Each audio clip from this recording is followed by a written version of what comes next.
चलिए दोस्तों, आज का हम अपना अगला टॉपिक शुरू करते हैं, जो कि है भूमध्य रेखा, कर्क रेखा और मकर रेखा पे कौन कौन से देश आते हैं। इस टॉपिक से भी आपके एग्जाम में डायरेक्ट क्वेश्चन पूछे जाते हैं और इसको याद रखना आपके लिए महत्वपूर्ण हो जाता है। तो चलिए इसको छोटे छोटे कहानी के तौर पर याद रखने का प्रयास करते हैं।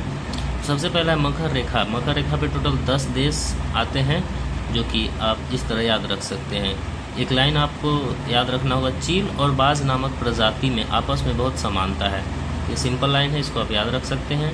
तो चील से चिली हो जाएगा, और से अर्जेंटीना, बाज से ब्राज़ील, नामक से नामीबिया, प्रजाति से पराग्वे, में से मेडागास्कर, आपस से ऑस्ट्रेलिया, फिर एक में से मोजाम्बिक, बहुत से बोत्सवाना और समानता से साउथ अफ्रीका। तो टोटल 10 देश आप इस तरह कवर कर सकते हैं। उसके बाद है अगला, भूमध्य रेखा पे कौन कौन से देश आते हैं। तो भूमध्य रेखा पे टोटल 13 देश आते हैं। तो एक सिंपल कहानी आप याद रख सकते हैं। एक बॉय है जो कि माइक में अनाउंस कर रहा है, माइक में बोल रहा है कि सब जगह क्रिकेट आया इंग्लैंड से।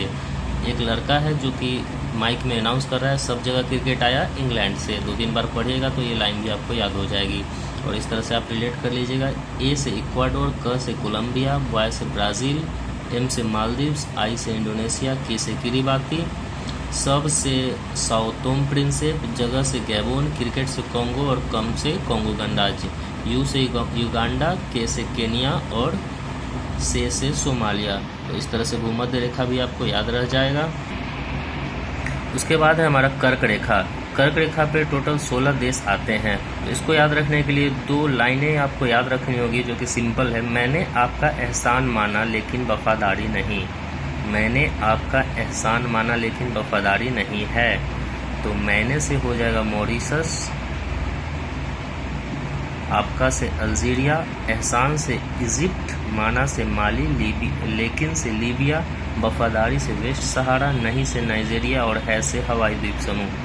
और फिर एक लाइन है, शाहरुख तुमने इसको उल्लू बनाया और मज़ा चखाया। शाहरुख तुमने इसको उल्लू बनाया और मज़ा चखाया। तो शाहरुख से सऊदी, तुमने से ताइवान, इसको से इंडिया, यू से यूएई, बनाया से बांग्लादेश, और से ओमान, मज़ा से म्यांमार और चखाया से चाइना।